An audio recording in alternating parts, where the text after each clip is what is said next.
The Baltimore Golf Academy is now enrolling for its 2011 classes at Pine Ridge, Mount Pleasant, Forest Park, Clifton Park, and Carroll Park. Reserve your spot today at classic5golf.com.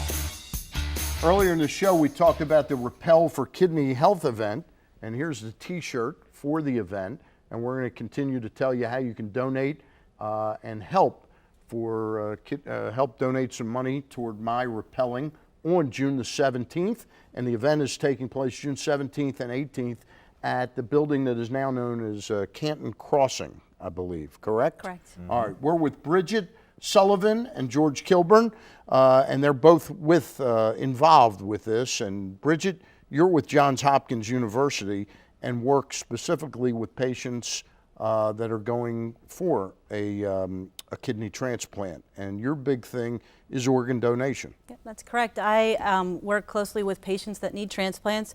Right now in the state of Maryland, there are about 1,680 patients who are waiting for a kidney.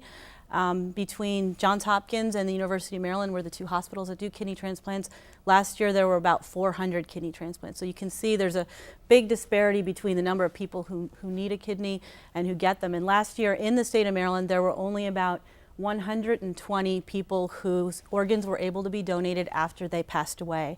And so I try to talk to friends, family, people that I meet about organ donation, and you can register to be an organ donor on your license when you renew your license at the Motor Vehicle Administration, but also if you go online at www.donatelifemaryland.org. So you're more involved with donating any type of organ. I mean, kidney, liver, heart. Correct. So you're and eyes and things of that nature. And even now hands and face, we're beginning to do those types of transplants as well. Okay.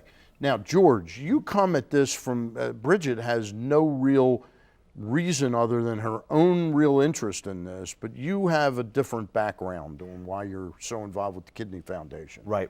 My father was a childhood diabetic, diagnosed. Type 2 or? He was an insulin-dependent diabetic. Okay. He was diagnosed when he was 8 years old during World War II.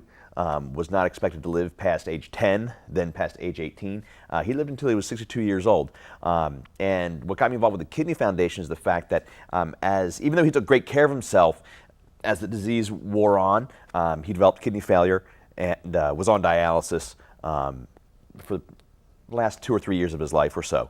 And you worked for a pharmaceutical company selling drugs for dialysis. Exactly. So I had a professional and personal connection to the Kidney Foundation. I've been involved with them since 2006. All right. Bridget, getting back to transplants, what percentage of transplants end up simply being, well, it's a family member, I got to try, the peer pressure and that kind of thing, as opposed to just people saying, hey, I'm available to donate something. Yeah, so you're talking about being a living donor, and you can, because you have 2 kidneys, you can donate one of them. That's the only one you can really do. Yeah, you can do a piece of your liver as well, Okay. but that's a little bit more rare.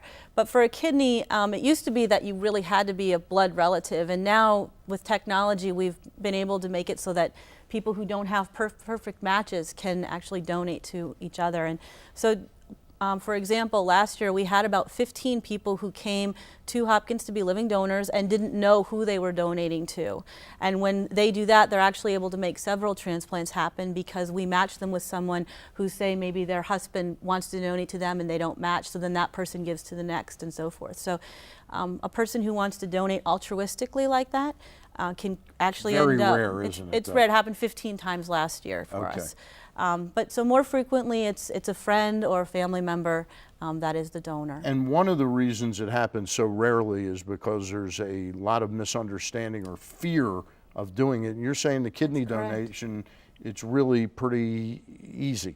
It is. It's a serious thing. I don't want to mislead anyone. It's a serious operation, but it is much more simple than it used to be. The recovery time in the hospital is a little bit, it's usually around 1 to 2 days. And then once the donor goes home, they usually take about 2 weeks off of work, and then they can pretty much return to their normal activities after that. All right. We appreciate your both coming in. You're good sports for coming in. And again, the event is coming up on June the 17th and 18th. Me being a celebrity, a VIP, I'll be doing it on June 17th. Bridget is doing it on the 18th with my friend Jill Wente. who's 87 years of age, coming in from California. Wow. If you would like to donate, you can do so online at kidneymd.org. Just click on the Rappel for Kidney Health logo, then scroll down and click here to log in.